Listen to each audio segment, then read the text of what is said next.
Welcome to Rain City Supercars. I'm Dan. I'm Nick. We're recording live at Drivers Club, brought to you by our friends at Haggerty, Avance, Carter Subaru, and Rainier Beer. How are you, Dan? I'm good, man. I can't look at you in the eye right now. You guys missed a great conversation about plastic surgery earlier. I wish there was a way that we could find a way to release the things that are said before and during podcasts, but not most of it is street legal. Not if we want sponsors. No, I know. I get that. Yeah, it's nothing rude, but it's just extremely funny. So, how's it going, man? I almost died last night. It was so hot. Yeah? I tried to keep you cool all day. I appreciate that. Thank you. I really did. We played in the lake all day. It was fantastic. I'm not going to lie.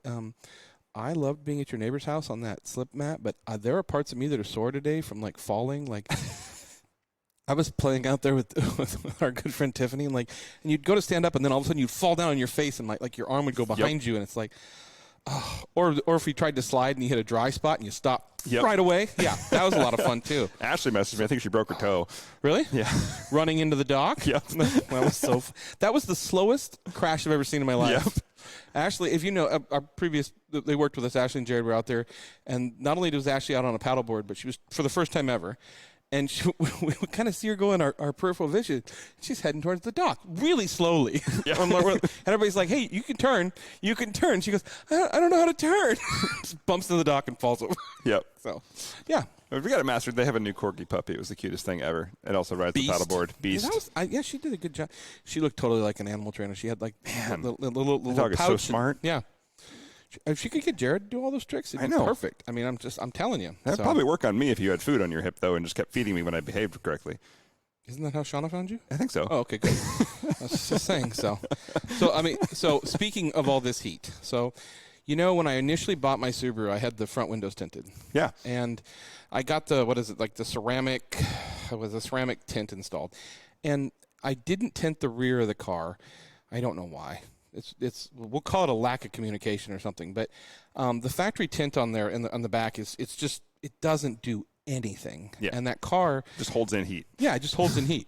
Well, but I'm saying it lets all the heat through, and then it lets it out. But yeah. So I started to kind of like complain. I mean, the Subaru air conditioning is good, but it takes a long time. I don't have an auto button, by the way. No, you don't. You don't have that option. No, I know. I'm just saying. So I'm trying to tie it back into a previous episode, and I'm trying to act like I'm not reading this off my notes here because I need to write out. So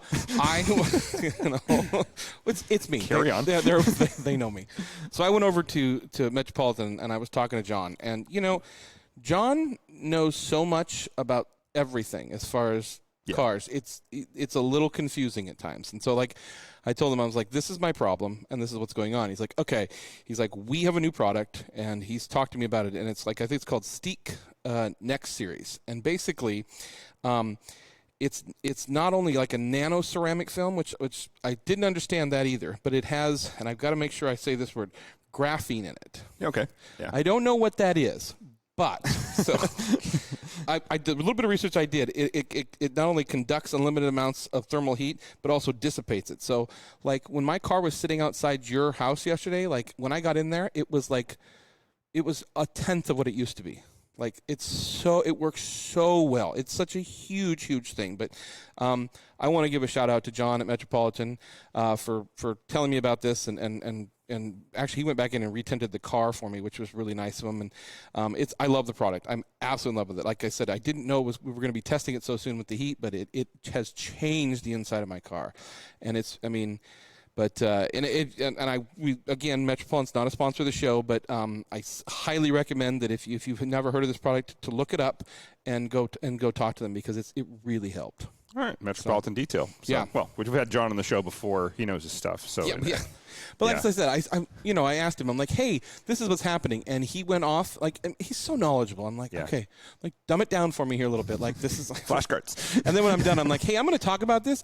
Can you give me some highlights, like, just so that I know what to say, because I don't remember all of this. So yeah, and I lose brochures. Let's be honest. All right. Well, so, yeah. Metropolitan always does good work, and John always stands behind their product. I was looking at your car. We've been talking trucks lately. We spent some time on Wyoming, so that's all there is trucks. And I was looking at lift kits, and we've done some lifting on your car. Yes. And I've lifted every vehicle I've had every off-road vehicle I've had, let's put it that way. And I want to just quickly go over the 2 basic types of lifts and the rule of thumb. Is this our Carter Subaru tip of the week? This is our Carter Subaru tip of the week. We should probably say that. Yeah, it's good. Okay, good call, yeah, Nick. there we go. Yeah, welcome to our Carter Subaru tip of the day. Ta-da! Or the week. Yeah, or the week, too. Yeah. So the general rule of thumb, we're lifting anything, is lift as much as necessary but as little as possible. And the reason they say that is you lift trucks or anything, you raise the just on cars or no? Oh, okay. Okay, good. Continue. Yeah. When it comes to lifting vehicles, though, you don't want to raise the center of gravity any more than you have to. And because when you raise the center of gravity, you obviously add a ton of things come into play. A ton of variables happen. One, you increase a lot of drag on your vehicle. You increase the rollover chances. You actually increase your braking distance. All sorts of stuff comes into play when you lift a vehicle. But it has its place, of course, especially when we're off-roading. We're doing, even in the Subaru, it changes the where you can go, and it can change the day from just starting to ending many hours later with just a little bit of a lift. Agreed. So it's a really great thing to do. But there's two main types. There's body lifts and suspension lifts. And the body lift is exactly like it sounds. You're raising the body up off the frame. Now, if you have a unibody vehicle, that wouldn't be the case. You wouldn't have a body lift. But basically on a body lift, because you're lifting the body off of the frame, the engine, the transmission, all the running gear stays low. That's where the center of gravity is. So most of the time, everybody gets a lot of laughs out of a body lift because it's kind of like you're just lifting the body off the frame. But if you just want to add a couple inches and you want to add just a slightly bigger tire, like 1 to 2 inches, this does have its place. It's good in the sand. It's good in the snow, things like that, where you don't need a lot of like suspension articulation. You're not going for hardcore off-roading. This is fine. You shouldn't mock everybody who's got a body lift. If you've got an 8-inch body lift, I'm going to laugh at you and say thanks. But just a small body lift goes a long way. I laugh at body lifts because they look terrible. Well, they look terrible. It's the fact that, like, I was talking to a guy many years ago, and he had a jacked up Dodge truck. He's like, "Yeah, I lifted the body, and I get so much more clearance now." And I'm like, "No, you don't. No, you don't. Yeah, because all that running gear is still low. I was like, low. your running gear is exactly the same height. Like your pumpkin's still dragging on the ground. No, you're not. Yeah. So yeah. If you match it with tires, though, like you go from a 31 to a 33, you are adding that 2 inches of actual, inch and a half really of clearance. It's not that much, but it's still worth it for, like I said, snow and sand is really where you're going to see that. It does have its advantages. But a suspension lift obviously is a suspension lift. You're adding more suspension more suspension travel to the vehicle. So more articulation, often better ride, especially when you get what you pay for, though. Let's put it that way. A cheap suspension lift is cheap. It won't last. They wear out. Like, I've made this mistake, so I'm speaking from experience over the years of being like, this is all I can afford. Just don't do it. Like, you don't cheap on a suspension lift. Well, there are consequences, especially exactly. I'm going to use the Subaru as an example. Like when we raised the Subaru, and when we just recently finished, actually, we did a part body lift in the back because we dropped the rear suspension subframe down because it realigned all the axles and everything like that. Because that was our problem. We were twisting a little bit, and same with the front. And Subarus have this too: is people will raise them up, they'll put big springs on them, and the spring perch caps. The axles aren't long enough, and they blow axles left and right. This is a really common problem on Toyotas, actually. Anything with CV joints, those axles under high articulation with a body lift will pull right out. You'll see this a lot on Land Cruisers, Tacomas, things like that. So Citroens driving in reverse. Right, that too. That's a fun story. Yeah.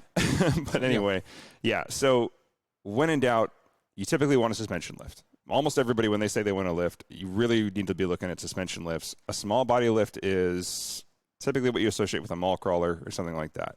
And you don't cheap on a lift. There's just no way around it. You're changing a lot of suspension geometry, and typically what you're paying for in those lifts, when I say you're not paying enough, is companies who have thought about all that suspension geometry ahead of time. And they're saying, no, we don't offer over a 1.5 inch spacer because you'll pull the axles out during a tight turn on just a normal driving situation. So, yeah.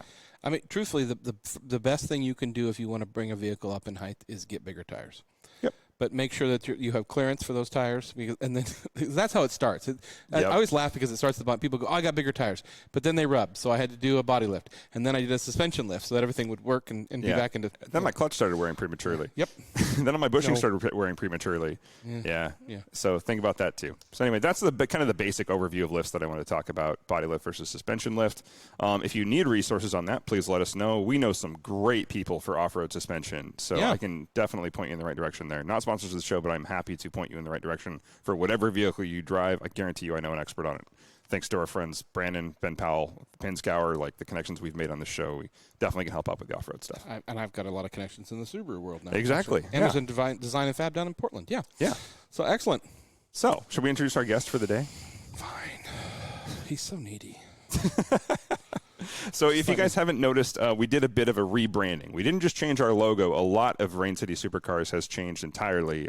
You've probably seen the logo change, first of all. But we have a lot of big stuff in the works from that. And a big part of that, the main part of that, is working with Jeremy Salvo from Salvo Designs. Welcome to the show. Thanks for having me. Yeah. His accent sounds so much better on here. I know. So if we don't know, Dan and I talked about it. We're in Wyoming with you for the last week, and that's the first time your accents actually sounded like I sound it now. But okay, yes.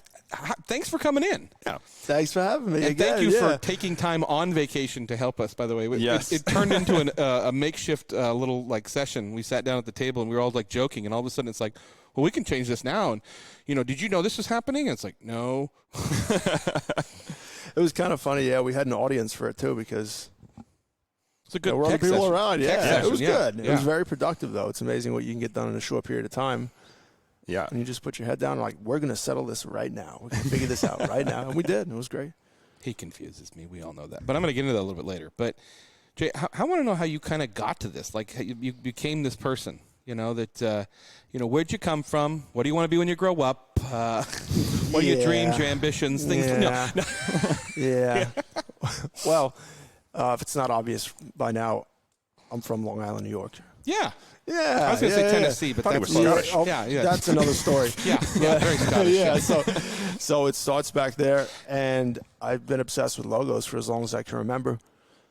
I think the first one that got me was that airbrushed chrome 1980s World Wrestling Federation. Oh, yeah. Yes. Yes. Back when it was the WWF. Yes. That's right. Back before the pandas stole it.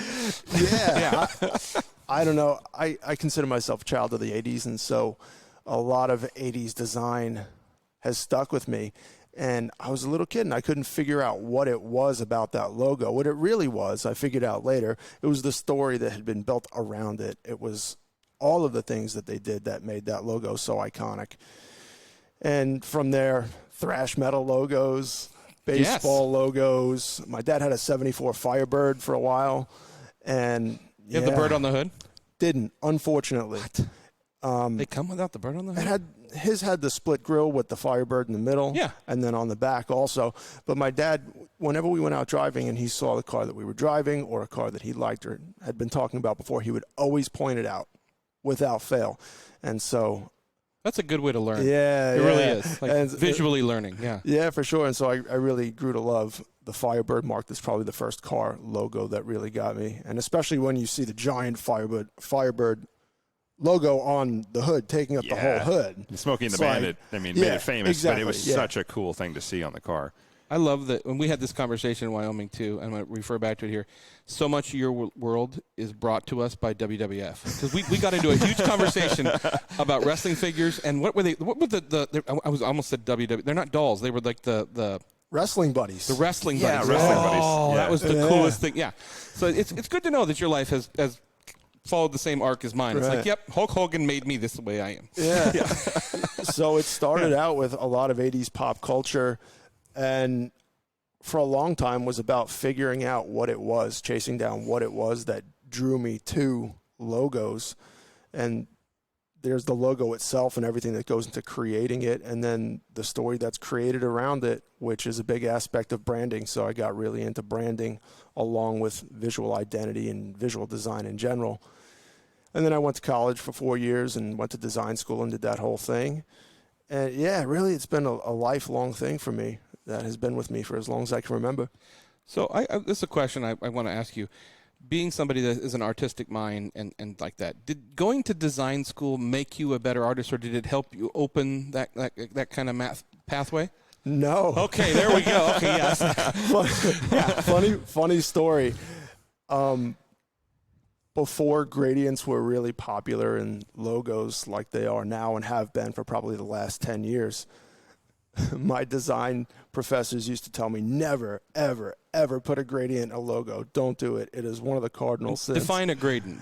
So a gradient is where one color transitions into another color, like, to bring it around full circle, that airbrushed chrome 1980s WWF logo that goes from gray to brown to white to to blue to white. Good thing you don't remember it. Yeah. Yeah, I don't remember it at all. So I remember sitting in class, even now, it's just like, man, they're saying that, but that logo is so sweet. It works. It so works. Yeah. Yeah, and then car logos of the 80s and the hood ornament, that was the central touch point. That was the center of the brand identity back then, and it was all about chrome. So there are a lot of parallels there.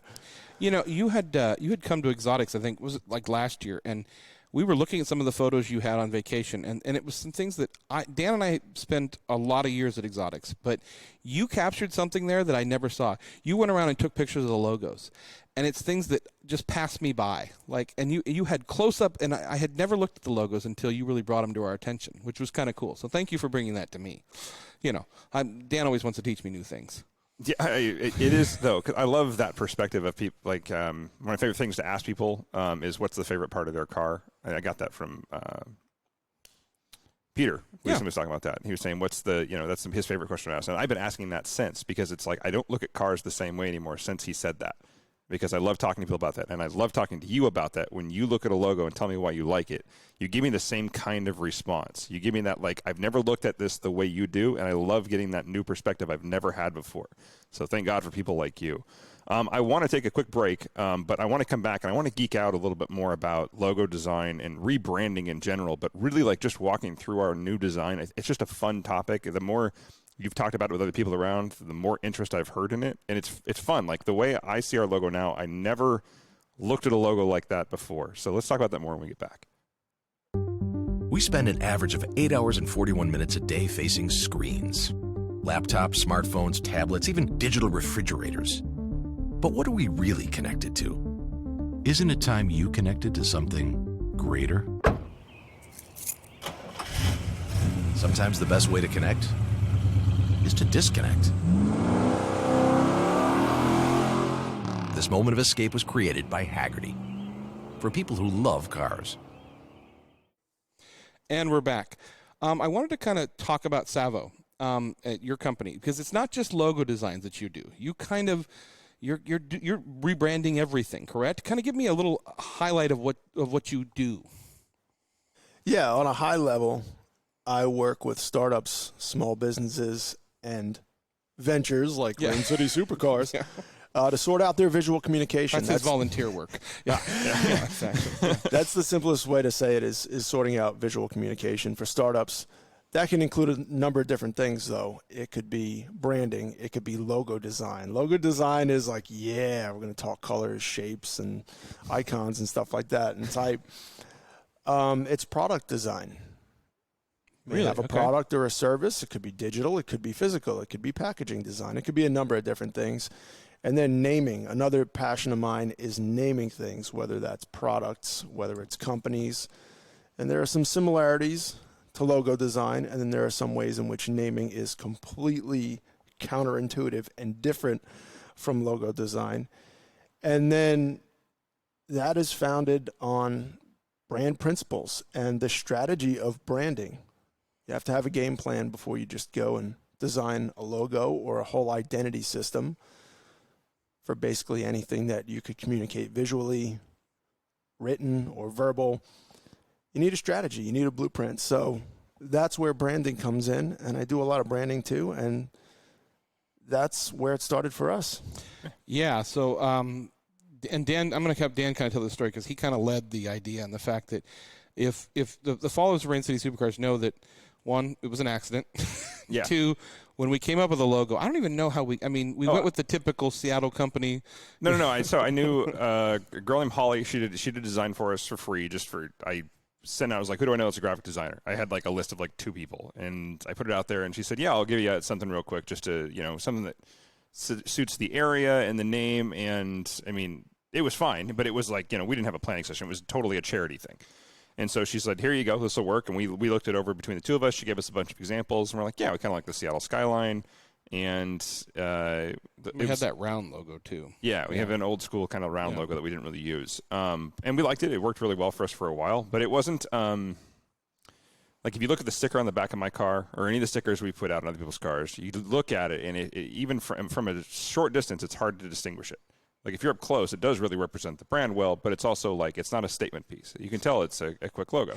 And if you washed your car, the logo came off a lot. The logo came off. The mitt would grab it. And And so we needed something more kind of more all-encompassing, because Rain City Supercars was, I mean, originally we were going to do like a YouTube thing, and then it turned into a podcast, and now we're like doing rallies, and we're doing consulting, and we're doing, you know, we want to do our clothing line, we want to do new stickers, we want our stuff to pop and be a simple design that people can identify from a distance, and it's bold, but there's so much more to it. This is where Jeremy should take over. We didn't know what we needed. No, we did not know what we needed, and so I just, you know, meeting Jeremy through friends of friends, he's like, oh yeah, I know what you need, and I was like, thank God our professionals here, because he's family now, so it's better. Walk us through it, because that's your specialty. Yeah, it starts with the branding piece before we even put pen to paper, and branding, simply put, it's the way that you differentiate yourself from everybody else. And if you have a podcast and you have rallies and you have consultancy and you have all of these different things, you have to have a handle of how you're going to do that, both under the umbrella of Rain City Supercars and then on a venture-by-venture basis, right? To put it that way. So it was quickly recognizing that and then just keeping it real. Rain City Supercars, it's a pretty long name. Yeah. It refers to a specific geographical place. And when we're talking about rallies, they could be anywhere. Right. And podcasts, I mean, obviously we're not Seattle-based anymore, really. I mean, where we record, but that's it. Yeah. So when you have Rain City Supercars spelled out in written, visual, or spoken communication, and then you add something onto that, it could become a bit much. So RCS, and I know RCS has been an acronym that's been kicking around, but that creates a way to add on RCS podcast, RCS rallies, so on and so forth. And so there was some name strategy going on there. You have the brand. You are clear about what this is about. It's a car show about people.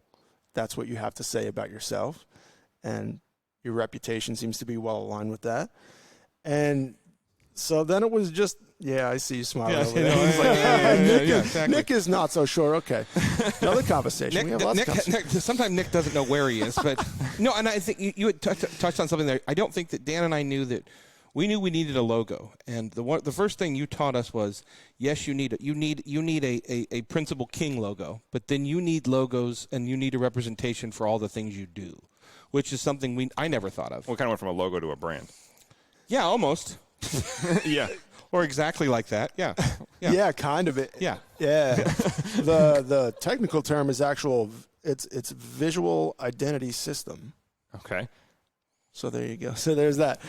So once we're all visually, aligned, I don't understand that.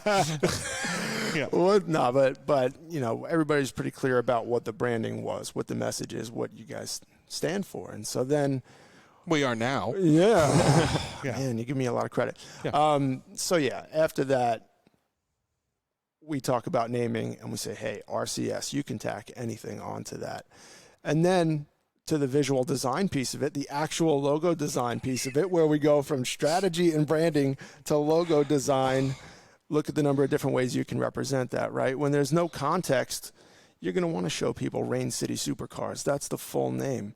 And that's a conversation starter. When there is context, you can just say RCS podcast. Well, and that causes a conversation, like you had told us. Yeah. Yeah. So with logo families and identity systems, context is really important. If there is no context, you may choose to use one mark. If there is context, you may choose to use a different mark. And then we get into formats. Is it digital? Is it physical? Is it large scale? Is it small scale? So on and so forth. Well, I mean, one of the first meetings, and Dan and I very much work this way, where we have an idea, and then one of us kind of gets assigned the task, and we do it. And Dan kind of was taking this over, and he called me and he said, we got to have a meeting, and we're going to go to Jay's house, and we're going to sit down. And in my mind, I'm like, okay, I had understood the RCS part of it, and I knew where we were kind of going, and I thought, okay, I want a red and a white logo. That'll be simple. He can just grab a font. We're good. And I sat down at the table, and you were very kind, by the way, because most people looked at me and like, look, you idiot, like this is how this goes. I was like, yeah, Dan and I want a red logo. And you pulled out this book, and you're like, okay, which one of these 93 reds would you like to use? And I'm like, and then he goes, but now we can start talking about fonts. And I'm like, no. It's like incredible the amount. But I will say that as much as I joke about it, the learning process that you put me through and the ease of it and making me understand it is something that I really appreciate because as we were talking about in Wyoming, we were talking about, and you're going to have to help me on this, the font that we use in our logo is Dharma Gothic. Dharma bold, Gothic. Oh, Dharma Gothic bold. Okay. It's okay. Dharma Gothic bold condensed. But we got into the whole history of that font and where it came from and how cool it was and things like that. Right, and it's a very popular font, but it's Well, yeah, I think we were actually talking about DIN. I'm sorry, DIN. That's the accompanying font. Yeah, we use Dharma Gothic Bold for the RCS monogram and for the logo, but it's not really an all-purpose font as that, so we need to pair it with something because you couldn't read that typeface for a paragraph or for a page. So we have to pick a typeface to pair with that. And it was DIN. DIN, yeah. And basically, DIN is the font that is used on German signs. All signs all over Europe, basically, right? Mainly Germany, but in Germany for sure. I don't know about the rest of Europe, but signs in general in Germany are all beautifully designed. Yeah, they're very Definitely clear, signs. very easy to read, and so it's like it wasn't just like some random font we thought looked cool. It was like, yeah. It was also used on German license plates for a long time too. I just wanted to go with New Roman Times. I mean, that seems like the easiest one in the click-down menu on Word, or Arial, or what else is the other? No, never Arial. There's a time for there is a time and place for Times New Roman. There's never a time and place. For Arial. See, we just learned something right there. Right there. Yeah, and even that, though, was like we wanted to do something automotive related, and you were talking about, they use the sign on German street signs. So I was like, well, that's really cool. So at least that's a tie back. And then even the stripe at the top of our logo was sort of inspired by like a muscle car connection there, because we're kind of all over the place with what kind of cars we like. I mean, agreed. And so it's like we wanted to like everything about the brand. I mean, even the red. Like I said, I wanted a red, and they said, what kind of reds do you like? Because like Nick said, there's like God knows how many types of red. It's like I don't know. I said I wanted red. I didn't realize the. Then I was like, all right, well, there's like Ferrari red, there's Guards red, there's the Snap-on Tools red, there's Milwaukee Fuel red, there's like all these different Diet Coke, Coca-Cola red, and it was like, all right, well, what kind of puts all of that into perspective? And so we kind of went around like, what's the closest to all those? And then you look at red as red until you've got them all in front of you, side by side, kind of like picking colors for a room. There's every different type of shade. And it was like, okay, which one is the most like automotive connecting red I could find, and that's what we went with. And it was a conversation that I'd never thought about. It was like, I wanted red. Like, yeah, you're like, no, it's got to be deeper than just red, which is kind of cool. We started by looking at the Porsche reds, Signal Red, and all their different variations, and I kind of used that as a point of departure, and then quickly descended into the infamous Pantone book, where you can see thousands and thousands of swatches, and it was a little too much for Nick, but we worked it out. I just was looking for the one that said red underneath it, and there is not one that said red. So, There actually is. Well, you didn't show it to me. No. Well, it's funny because like just even looking at that, though, like the reds I consider so red when you put them out, it's like, actually, that looks really orange now that I'm looking at it. So it was like. Yeah, you've ruined red for me. Thanks. Yeah. Sorry, not sorry. Not sorry, not sorry. Exactly. I'm going to make him a shirt in writing in the back. It'll be an Arial. Yeah. just Jeremy's shirt though. Nobody else's. Thanks from Rain City Supercars. Nobody else's shirt except Jeremy's. Why is he ticking? I quit. That's why. I quit. Yeah. I'm done. And we found the line. Yeah. But anyway, it's a good conversation. I mean, it's kind of long-winded in the sense of it. I know our listeners love that kind of stuff. And so what goes into branding and everything like that is just way more than we ever imagined. And it was really cool to do the process with you. And it was like, wow, I know nothing about branding is what I learned at all. Not even a little bit. Well, I mean, it was like when we were in Wyoming, and the problem we didn't even know we had, and the fact that we had the new logo and we had posted it up, but he noticed that on different devices it looked different. Yeah, so I had to fix that. Yeah. iTunes is still kicking me on that. Imagine only that. iTunes. You Everything else iTunes. is fine. Yeah. Thanks, Apple. I'm sure it's not Yeah, I probably didn't design it on an Apple, so it knows it and it hates me. Okay. This isn't from an Apple address. God. Anyway, I'm digressing. Yeah, it's been kind of a slow release, too, with everything that's been going on. It's coming out in dribs and drabs. There's a lot more that has not come out yet. Yeah, I can't wait to get the rest of it out there. So, listeners, a lot more on the way. I want to talk to you more about your other creative side as well, because as we do our car show about people, you're not just a visual guy, which I think when people look at branding, they see visual, but you're a drummer too, a big drummer. You've freaking been all over drumming. It's not just some little side thing you do in somebody's garage. Like That's my other passion. Yeah. I've been a drummer my whole life too. Logo design and drums have been the two things that have stuck with me my whole life. And I was pulling out the pots and pans and spoons when I was a little kid, and really it started there. And my dad worked for a music company and brought home a practice pad. Actually, first, my uncle tried to get me to be a guitar player. Oh. And he bought me a 3/4 scale Eddie Van Halen Frankenstein, the red and the yellow with the stripes. Yeah. Yeah. And I decided Very to Hulk Hogan. Yeah, real American. Yeah. I decided I would rather use that as a ladder at 2 or 3 years old. So, he was not too happy about that. But as soon as my dad brought home a practice pad, it was drums. And it's been drums from then on out. And, I actually play metal. So I'm a metal drummer. And it's fast and it's technical and it's loud. And it's not everybody's thing. But that's what I love to do. And I love the challenge of it. And, I play in a band called Xoth, spelled Xoth, here in Seattle. Sci-fi themed. Dark fantasy. Yeah. I don't even know what Yeah. what huh? That's a pretty. That's I wouldn't say common, but that's not. It's not unheard of in metal, especially to have that. I mean, the lighter side, you've got the Coheed and Cambria, which is like the whole comic book genre, which is nothing like metal. It's not metal compared to real metal. Let's put it that way. I'm just going to step out of this But I'm just conversation saying, and like- say Yeah. anything stupid. Hold on. No. I'm just saying the more mainstream side of that, though, that's not an uncommon theme in metal bands, and it's all sorts of types of metal, which is, I think, the creative side of it, the more intriguing side of it, I should say. Like, you don't even have to listen to the metal to appreciate it. Yeah. It's trying to create something that you can sit back and listen to and not think about. But if you really want to, and you're a musician, you can intellectualize it. Yeah. And you can think about it. And so that's the goal with this band, is to do that, is to create something that folks who are musicians and really want to break it down can. And if they just want to sit back and Zone hear out. something cool, then they Yeah. can do it too. Yeah. You guys do all original music, correct? It's all original. That's what I said. Yeah. Not a cover band. Yeah. I think I made that mistake. I'm like, what do you guys play? And he's like, all original. I'm like, got it. Yeah. Such a serious individual. So I mean, are you self-taught when it comes to drums, or have you been professionally trained, or just pots and pans, all clad kind of thing? Pretty Drums by all clad. Yeah. Pretty much, yeah. I took lessons for maybe like 2 or 3 years when I was a young kid. I was like 7, 8, or 9 years old, and I was like, all right. Every parent loves it when their kid takes up drums. I mean, But thank you, Mom and Dad. Yeah. They always let me bang on the drums in the garage and never gave me any flack about it. They let me listen to some things that were pretty objectionable. And I want to say that helped foster my creativity. So we'll go with well, that. there you go. And I thank you and I acknowledge you for that, Mom and Dad. Thank you. I love you. You have a great tape collection, though. Yeah. We were going through your tapes the I other keep day. everything, man.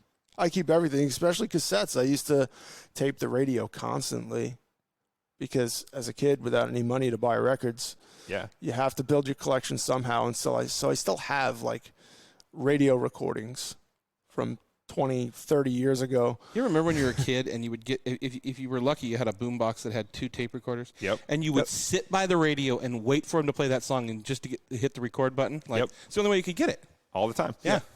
Yeah, and that was a big part of my childhood. And then, yeah, I was a cassette kid. I had the carrying case, and I kept at least two cassette players with me at any given time because they were so unreliable.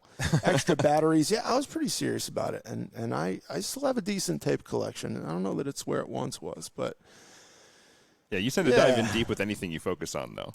yeah, I don't dabble. No, exactly that. dabble. You don't dabble. I really get in there. Is it just tapes or like vinyl, things of that nature, or is it just the tape that you love the sound of? It's I can't say it's vinyl. Okay. I have a good friend who is really into vinyl, and that's, something that you dedicate a room to if you're really into vinyl. Yeah. I'm not on that level. I have some vinyl. It's pretty paltry as Well, far I'm as saying- collections are, but yeah. You love sound, is my point, Yeah. like I said. And we've had multiple conversations where you've been listening to things and you give us your opinion. It's something a viewpoint I've never seen. And like I recently, and I'm not going to say I've gotten back into vinyl in the fact that because I love like the classic Fleetwood Mac stuff and things like that, because I like the way it sounds. And there are certain people that sit there and they go, "Oh no, I'd rather hear it on a remastered CD, or I'd rather hear it on a cassette tape," because of the certain pops and things like that. And so I didn't know, to your ear, what sounds best as a recording device. Don't screw this up. I'm going to totally flip it. Yeah. And I just want the album cover in a large format. There you go. I was going to ask you. That's actually, what it is. I was Yeah, going to yeah. ask you Yeah. exactly that. That was the one bummer about being a cassette collector, is that it's the smallest format. I didn't want CDs because they would always get scratched. But yeah, having the vinyl with the full 12-inch and then whatever's inside, if it's double gatefold and it folds out, you can have some pretty big format artwork that didn't exist for quite a while and really doesn't exist now. So it's either that or a poster. I was going to ask you if there's any music you've loved and you found you loved because you fell for the album art. Oh man, Like the Smurfs movie, or like like every thrash metal album that I've ever loved. Yeah, I mean that's what a lot of it was back in the day. Was people would buy. There was really nowhere to preview it, so you just kind of had to go off of what the album cover looked like, and maybe what the photograph of the band looked like on the back, if there is one. And all right, I'm gonna spend a large percentage of my Allowance? my paper route, my allowance as a kid, and just hope for the best. And sometimes it works out, sometimes it doesn't. But that's been the catalyst for many, many people finding a lot of great music. So for your artistic eye, and you can tell me if this can't be answered, what is the ultimate album cover from a marketing standpoint and things like that? When you look at something, you go, this was done totally right. Because, I mean, I look at all the crap that I bought with CDs, like especially being a country music fan, the fact that Garth Brooks released like 9 different sets of stuff, and it would come with a different book, and I'd go out and buy it. It was the same CD that I bought the time before, but it would come with a poster of him that never hung up on the wall because it was creased. So, I mean, like I said, there's like, you look at some of the album covers, especially with vinyl, and the design is incredible. And coming from your mind, what's the ultimate album cover? First thing that came to mind is Dark Side of the Moon. Okay. I was just going to say that. Okay. Going to say that. Yeah, because for me as a musician, it's, again, something that you can really go way down the rabbit hole and intellectualize and become immersed in, or you can just sit back and listen to it and enjoy it as ear candy. And I think the visual style of that album really supports that, as the music does too, and it all works together really well. But it's a simplistic cover, right? That's the prism, correct? Okay. Yep. Checking. Okay. Yeah. I'm just making sure. It's like. Yeah, say Born in the USA, Bruce Springsteen. Even if you're not a fan, it's like one of the most iconic covers. Yeah, exactly. And then what's the Nirvana's Nevermind, like stuff like that. Even if you don't like it, it's just like one of those iconic ones. It's like. I think visually, like I said, obviously somebody went to look at them and goes, "The music's great, but this is going to be the representation of what Master of Puppets." Yeah. Any of the first 4, really the second, third, and fourth Metallica albums, they all had a visual style, and actually the music went along the same format too. The songs follow a similar formula, I guess you could say, from song to song. And at the end of the day, it's not just about a great cover. It's about how it matches and complements the music. So from a graphic standpoint, do you think the music comes first, then the cover, or are artists out there look at a cover and then create the music from there? This is an ongoing conversation in my band. Okay. Because for a long time, we would come up with a theme. We would figure out what we want to write a song about, and sometimes there was a movie. Sometimes there was a piece of art. Yeah. And Something then the inspired music you. came after that, yeah. And now we've tried to do it music first and come up with the thematics later. And I don't know. Okay. All right. I was going to say, I think it depends on the type of music. There's a whole genre of that now. Retro wave, which is kind of making us weird comeback now, is all based off of 80s inspiration from movies and music. But it's like every song out there is a tribute to a time or a movie they saw or a scene or a look. It all comes from all that comes from that inspiration. Yeah, it's always a chicken or egg sort of thing. Yeah. And it's the same thing with logo design. It's the same thing with branding. Sometimes the story comes first, and then from that you create a look that becomes iconic. And then sometimes the logo or the visual identity comes first, and from that you build a story around it. Like Nike is the most obvious example of that. The swoosh didn't mean anything. They create Just Do It, and like the most successful marketing campaign ever over decades. And wow, now that really takes on some meaning, and the Nike name takes on a new meaning. And with music, I can see it going the same way. At the end of the day, they just have to work off of each other and tell a story that is congruent and compelling and works together. I was thinking as I'm looking out at Drivers Club here, it's not as apparent with brands like Porsche because the logo fits just as well as on an SUV as it does on a sports car. And they've been around so long and it's sort of iconic it works. But if you look at Lamborghini, for example, the charging bull blowing smoke, if you look at the old logo, like that fits every Lamborghini out there. Like everything they have is aggressive and edgy and fast, and it's just like even their SUV is just over the top for an SUV. Ferrari's the same way, and I say that because they have the stylistic. It's the Stallion, and if you look at their cars, they're much more flowy and elegant, and it kind of fits the style of the logo in a strange way. I don't look at a Ferrari and think of a horse, but you put that logo works with every car they have, and their styling really goes with it. He ruined the Mira logo for me. I was a big fan of it, and then I showed it to him, and he pointed out everything wrong with it. It's like, damn it. Car's still pretty. But yeah. It was a different time. Yeah. Yeah, all the three companies that you mentioned, Dan, they all kind of do their own thing. Yeah. There are trends and there are periods of time where a lot of car companies will kind of do the same thing and they'll rebrand in the same vein. Every sedan now is like, what's the most generic-looking thing we can make that looks like everything else? But like Porsche and Ferrari and Lamborghini all have evolved their logo. You look at like the original Lamborghini logo on a Mira, and the bull is drastically different, and the Stallions on classic Ferraris is drastically different than the new Shields and things of that nature. Yeah. So they pop more. I think the new Ferrari logos pop. There's a yellow or something in there that makes it feel like it pops. Yeah, more. if you look at the yellow badges on all of them down here, they really pop on the dark colors. Yeah. So. Yeah, but they all do their own thing. You know, Yeah. they don't follow the trends. They just kind of Alfa Romeo is another one. Yeah. I've always loved Alfa. I mean, from a design standpoint, I think they've always done something. Obviously, and they're linked to Ferrari too, but there's always something about them. When you were looking around in exotics and down here in the Drivers Club, was there a logo that popped out at you that you really liked, or a few that really just jumped from a design perspective? You had that one that was of Pininfarina. It was an old school one. It came from exotics that you liked a lot. Yeah, there was that one. There's the Inizioni logo, which I really like. That's an obscure one. That's a good one. Yeah, and the interconnected letters. It's not from a design standpoint. It's much more abstract. It's the Alfa Romeo logo. Yeah. Okay. It's such an unconventional logo. The left half is the flag of Milan, and then the right half is a man-eating snake, and the snake is wearing a crown. And that logo's been around for almost 100 years, right? Yeah. So... And that's what happens when two people can't agree on a logo.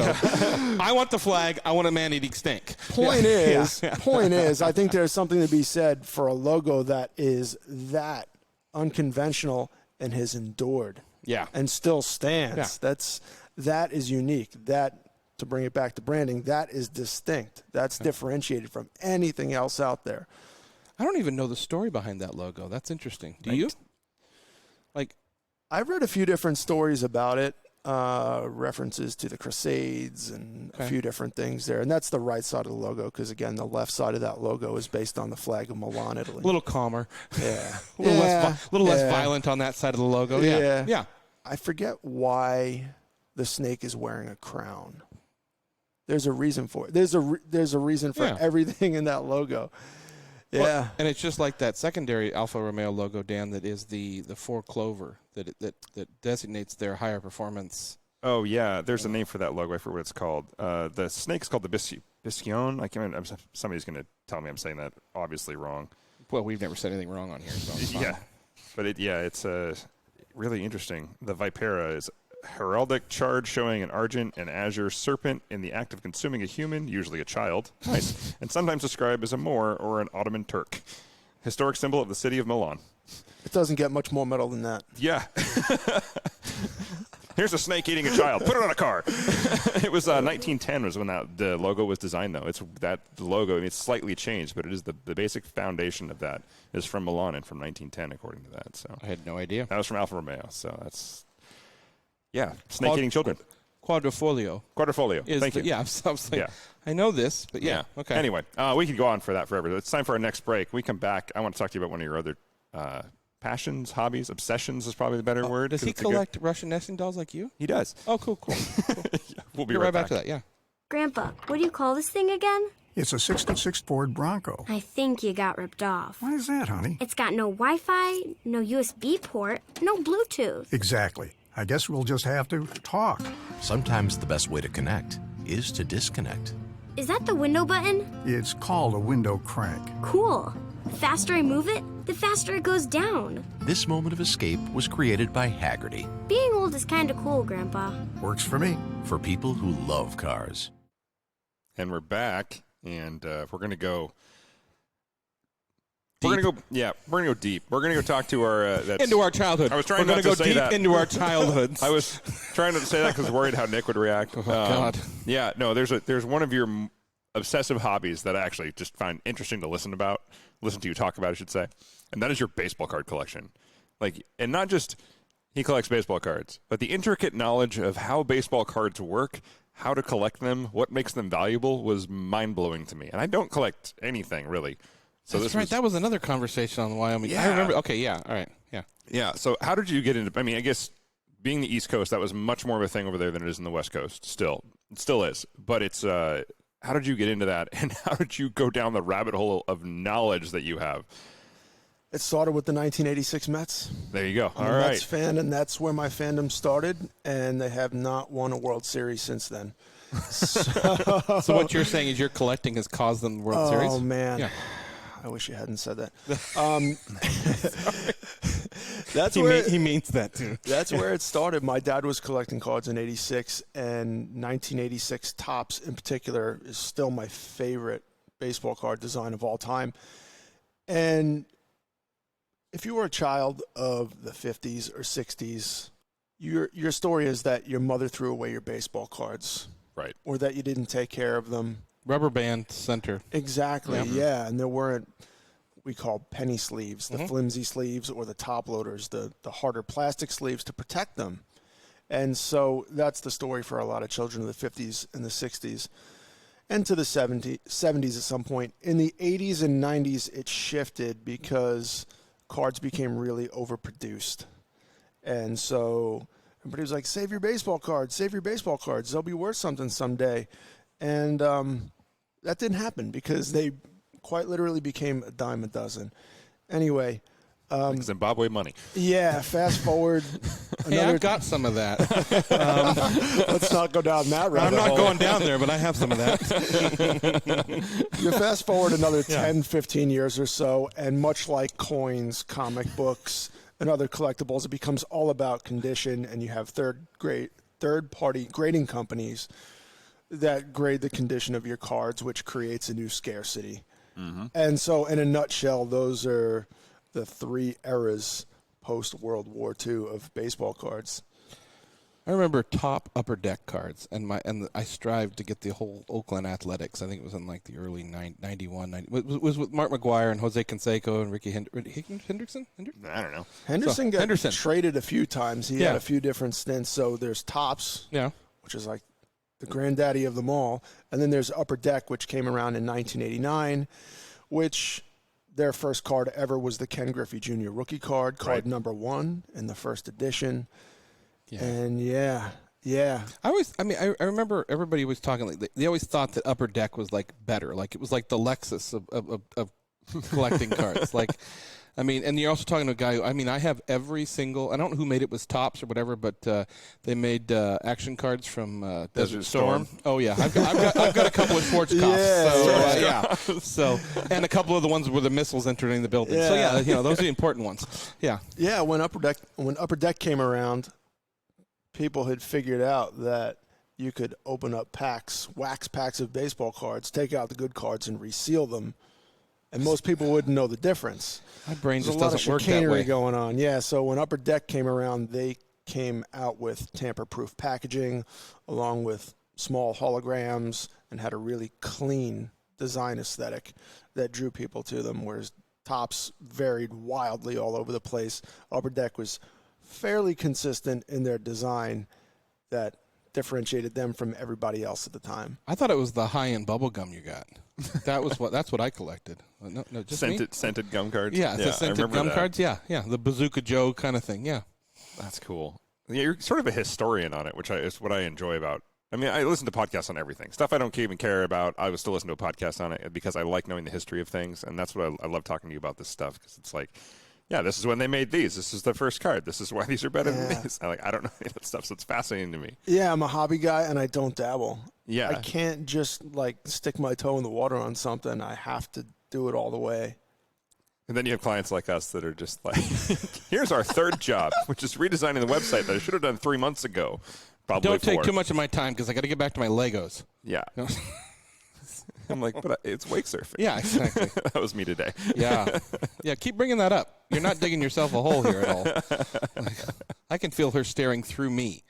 So, exactly. Yeah. Somebody's a little jealous.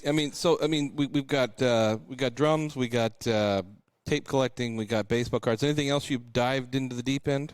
Oh, there's more stuff. There's bowling. There's that's right. Yeah. Bowling, weightlifting, and wiffle ball. There's wiffle ball. That's I mean, I did not even know that there's a wiffle ball league here. Yeah. So I had found no out. idea. That's why you couldn't join us yesterday. You were doing wiffle ball. SeattleWiffleBall.com. Check it out. Full stat tracking. We have the fence. We have the radar gun. We have. Do you have your own baseball card? Coming soon. You need to design your The own. wheels are turning. Yeah. Salvo designed baseball cards. I want my own wiffle ball video game. I'm going to take it like 10 steps further than that. Oh, Nice. right. Yeah. As long as it's a stand-up video game. Hey, it worked for Tony Hawk. Yeah, right? What did it work for? Tony Hawk. Oh, absolutely, yeah. He was making a That little bit of never money. took Then off. then his video game came out, and he got his first check for his video game was $1 million. That was his first check, and he had no idea. He was like, "What?" I guess if you have to accidentally make money, that's the way to do it. Yep. Wiffle ball next. $1 million. It's coming. There's got to be. I mean, when you think about the amount of those stupid plastic red bats we bought as kids, and it came with a wiffle ball, like there's a lot of those out there, and there's a lot of kids that played that game in their backyard, and your parents gave them those wiffle balls so that they couldn't break windows. And we proved them wrong. Yeah, you put them in water and freeze them in ice. They're really easy to know. The high class plastic that was made out of. You remember those? Oh yeah. You take the red bat and you'd fill it with rocks. Not that I'd ever do that, but this is new to me. no. Okay, so it was like So you've assaulted somebody with a wiffle ball bat? No. It's like corking a bat, like a little bit extra swing. Yeah, I mean, yeah, we've done that, but to me, talking to a guy from exactly. So many weird things happen in the South Hill. Yeah. Oh, we should talk about our Avance stuff coming up. Or that's a part of the show. That is a part of the. I'm just gonna cut this out. Yeah, hold on. So our Avance stuff coming up. We've got. Let's see. We have a postponed event. The driving experience is postponed. That's Emerald Downs this weekend would normally be. Can't wait for that to come back because that was one of the most fun things out there. You just met all the other Avance members. You got to drive other people's cars or just go for ride-alongs. It was just fun to experience different cars, and Avance was great for that. Their original logo was drive everything. So, their motto. Slogan? I believe so. Slogan. Yeah, Thank you. There we go. Thank God I have a guy here for that. We got a guy. We got a guy. Got a guy. But the next thing you can actually go to is the Taste of Motorsports. That'll be for our friends in Portland. Taste of Motorsports, Sunday, August 30th at Portland International Raceway. So that's more of a drive cool cars kind of thing. So Yeah. Hopefully that keeps going on. But we are seeing a lot of Adam. He's got a lot of stuff coming up. We were involved in a little photo shoot, which you guys will see coming up. That's all I'm going to say about that, because that's all I can say about that. But it's very candid. Lots of skin. Oh, the Avance photo shoot. I'm sorry. Yeah, that too. Yeah, different division of the program. Oh, okay. I'm sorry. One. Yeah, there are cars in that. So, I'm not going to launch that side of this. Rain City Rides. So, maybe that's what we should have called this, Rain City Rides. I don't know. Never mind. Okay. We do need a boating division now. Just saying. Just for writing. No, off that's the boat. Rain City Rafts. We already figured that one out. Yes, we did. Rain City Rafts. I can turn this into anything we want. Rain City Aircrafts. What do you want? You want a plane? I do want a plane. We all do. Yeah. I can fly a plane. I'm not real good at landing. It's been a while, but I can fly one. So, yeah. Jeremy, what's next for you with Salvo Design? Or Salvo, as we're calling it. Keeping on. Yeah? It's just client work all day, every day. What's your favorite? Besides Rain City Supercars. Oh, I didn't mean like a client favorite. I mean, like, wow. what part of the process is your favorite? What's the working with the client? I mean, it's going to be the most frustrating to you. No. My favorite part of the process sometimes is afterwards. Yeah? Believe it or not, yeah, because you start out with somebody who doesn't have any of this figured out. And then you see what they you see We're them raising both our raise their hands. hands. And then you see what they do with it afterwards. And it's like you're equipping them. Expect us to do something with it. Yeah, that's right. Well, this is just the beginning, my friend. Okay, yeah. But you see what people do with it afterwards. And like, okay, if your website is bad, if your business card is bad, you're going to present it in a certain way. Yeah. Here's my business card. It's not very good, but here you go. But my number's Get on in it, so touch. take it. Yeah, exactly. And then you set somebody up with awesome visuals. So when somebody asks for their business card, they're like check this out. Yeah. Or people just present themselves in a very different way. And my favorite part is seeing how they present themselves and just the confidence that goes along with having all that stuff worked out. It's a refresh. It makes sense. I mean, the fact that you feel it's no different than going out and getting a new haircut and getting a new suit. You feel better about yourself. And I see what you're saying as far as the fact that being able to hand out a card that has something that represents you and has really represents you better than what you thought you had that represented you. So it's interesting. I need a new suit. Yeah. And a haircut. Yeah. It's time to rebrand. No. All my good personal shoppers quit Nordstrom. I don't go back anymore. I know. I used to do that all the time. I know. Everybody thought I was a snob when I said that, but it's like it was free. Like you it's call great. up a people like, oh, sorry, Yeah. we got off on Anyway, that. sorry. Squirrel. If any of our listeners would like to have you obsess over their company or their business, how do we get a hold of you? www.salvo.design, and my email address is jeremy@salvo.design. A .design address. I like that. That's right. That's like drivers.club. Yes, Dan, it is. I know. I'm just saying, like, you don't see that a lot. I like that. I know. Yeah, exactly. It's almost like, something.edu, too.